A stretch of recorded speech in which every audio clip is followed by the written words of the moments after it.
Hello YouTube, Samurai Tom here. Welcome back to another video. As promised, I got some more information for you guys on the Dragon Ball movies. Two new characters besides Broly and Paragus, and something that might be, some sort of possible love triangle. It might be the reason why Goku and Vegeta are even there in the movie to begin with. Like these are key factors, like big deciding things. The information I'm about to tell you guys might be the legit reason why Goku and Vegeta are even there fighting Broly to begin with. I don't know. That's just my opinion because it's too coincidental. But first, before I get to that, Todd Blankenship, or at Herms98 on Twitter, tweeted out some things that I think it's from an article, if I'm not mistaken. And I just want to cover it for you guys that just want to know. They want some information. You need some bases in the Dragon Ball fandom. So let me just get into that right quick. It was a bit hard for Nagamine, who is the director for the Dragon Ball Super series, when he heard Broly would be in this film, since his mentor Shigeyasu, who directed the first Broly movie, and he figured, I guess, he couldn't surpass his mentor. Still, he's focusing on Toriyama's new characterization for Broly and making him look strong, which is cool. Going on from that, it says Nagamine felt the image of Dragon Ball anime was like it had gotten too fixed, which is true to some degree, and he wants to refresh how Super Saiyan transformations, Kamehamehas, martial arts, etc. are depicted using the latest animation methods, which that's even better information to know, because that means this Dragon Ball Super movie is probably going to be even better than we think it is.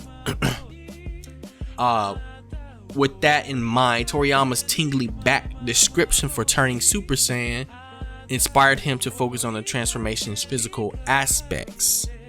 If you don't know what that's referring to, that's back like when we first got Caulifla in Dragon Ball Super, and she turned Super Saiyan. She was describing a tingly back sensation. Last but not least, in this thread, Nagamine says they're adapting Toriyama's script pretty much as it is, part from the action scenes, but the original script would have made for twice the scheduled 90-minute runtime. So everyone involved has worked to trim it down, though the runtime has still been slightly extended. So I was expecting it was going to be a long movie, but 90, the original, I'm guessing they're trying to say the original was 90 minutes, which I think it was.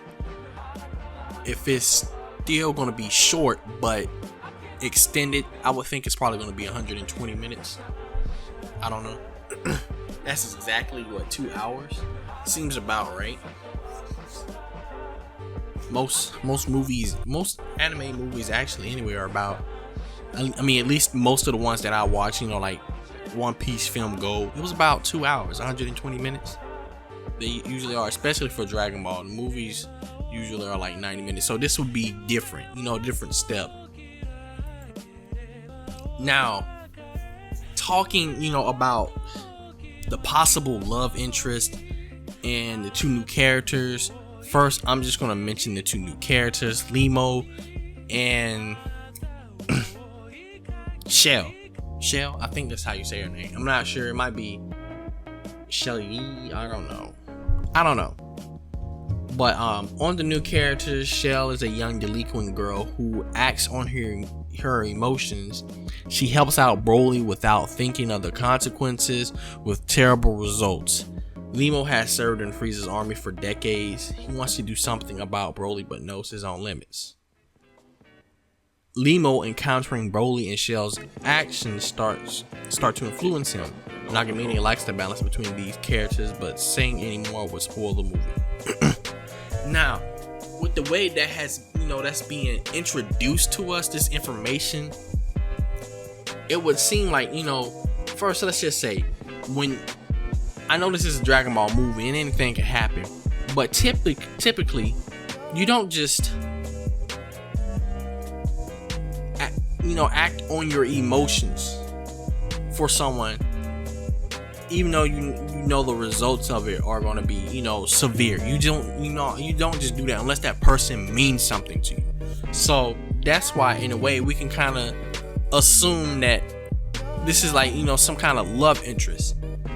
And the fact that the other character, Limo, it clearly says that he wants to do something about Broly, as in like maybe he probably wants to get rid of him or do something to where he's not in a position to where Shell feels like she has to act on her emotions to help him and do what she can to help him without thinking of the consequences. So from all that, we can kind of conclude that this is probably some sort of love triangle. Limo, he's probably in love with Shell, but Shell, she has interest in Broly. Seems too coincidental. It makes a lot of sense too. And with that being said, you can kind of ponder or think about it. Like, what if the reason Goku and Vegeta are even there? Like, what if, I don't know, like, what if Limo wanted to get rid of Broly the best way he knew how? So, I don't know, he called Vegeta and Goku or something for him. I mean, that seems kind of unrealistic, but it will make sense. It will tie in, to everything. It could tie in, and it will probably open up a separate door to make Goku and Vegeta themselves interested, even though prior to it wasn't that interesting. But at the same time, let me contradict what I'm just saying. Reason that also doesn't make sense is because this is Goku and Vegeta we're talking about. They're not just gonna go,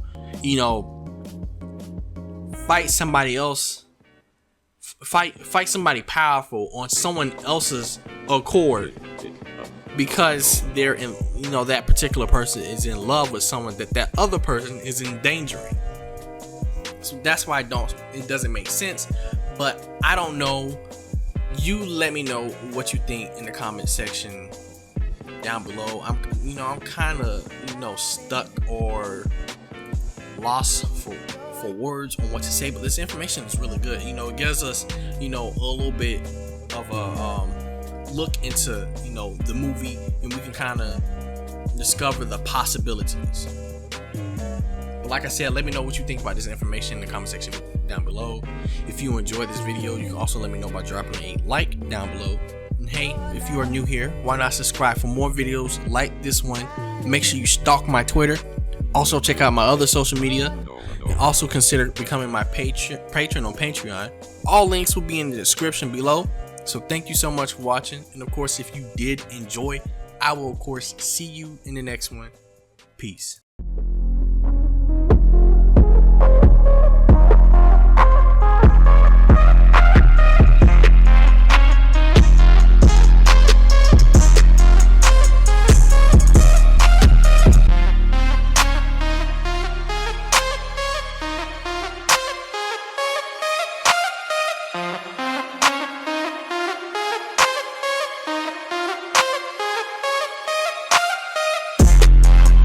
Hey, that's pretty good.